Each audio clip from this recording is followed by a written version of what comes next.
Before starting the video, do not forget to subscribe to the channel and share the video so that everyone can benefit. Charles Darwin: if first had my life to live over again, I would have made a rule to read some poetry and listen to some music at least once every week. A man who dares to waste 1 hour of time has not discovered the value of life. Ignorance more frequently begets confidence than does knowledge. It is those who know little, not those who know much, who suppositively assert that this or that problem will never be solved by science. If the misery of the poor be caused not by the laws of nature, but by our institutions, great is our sin. We stopped looking for monsters under our bed when we realized that they were inside us. The love for all living creatures is the most noble attribute of man. I am not apt to follow blindly the lead of other men.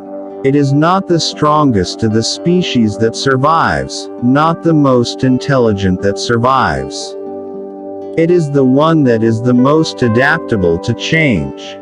The mystery of the beginning of all things is insoluble by us, and I for one must be content to remain an agnostic.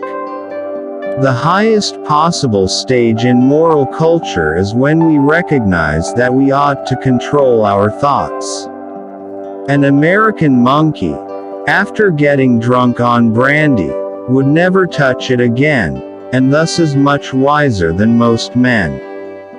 Blushing is the most peculiar and most human of all expressions. Intelligence is based on how efficient a species became at doing the things they need to survive. One general law, leading to the advancement of all organic beings, namely, multiply, vary, let the strongest live and the weakest die. In the long history of humankind, and animal kind, too, those who learn to collaborate and improvise most effectively have prevailed. Besides love and sympathy, animals exhibit other qualities connected with the social instincts which in us would be called moral. We must, however, acknowledge, as it seems to me, that man with all his noble qualities, still bears in his bodily frame the indelible stamp of his lowly origin. But I am very poorly today and very stupid, and I hate everybody and everything.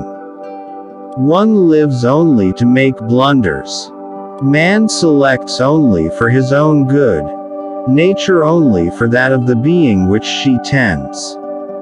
We can allow satellites, planets, suns, universe, nay whole systems of universe, to be governed by laws, but the smallest insect, we wish to be created at once by special act.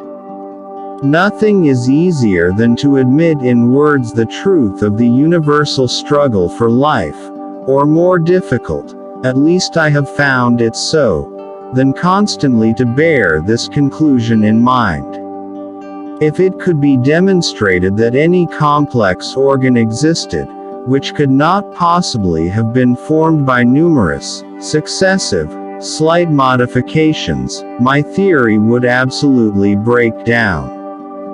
But I can find no such case.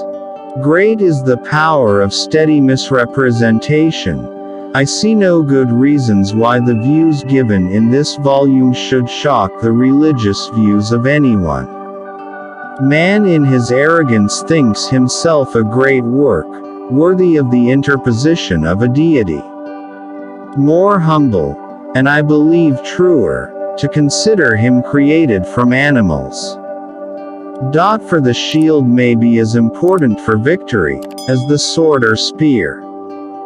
Freedom of thought is best promoted by the gradual illumination of men's minds which follows from the advance of science. There is no fundamental difference between man and animals in their ability to feel pleasure and pain, happiness and misery.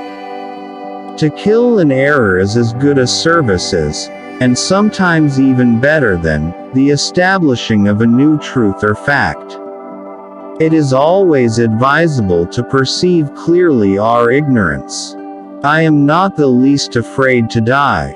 We are not here concerned with hopes or fears, only with truth as far as our reason permits us to discover it.